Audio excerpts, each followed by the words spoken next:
What's up, Maniacs? A little update video for you here on the coating and installation of those Union Jack tail lights. So thanks to the comments section, you guys have pointed out that we're not quite done yet, and so I checked it out and we are not done yet.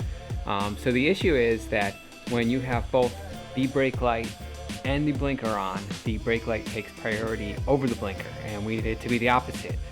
And in the US versions, the vertical and horizontal line are acting as one. They're not separate lights, so either we got to figure out how to split them into separate lights like we see in the versions over in the UK and Europe, or we got to figure out how to give the blinker priority over brake when they're both applied. And we're not going to be doing that today because it's a little cold where I am. I don't know if you can see that, but it's 20 degrees Fahrenheit out right now, so a little too cold to be messing around outside for me.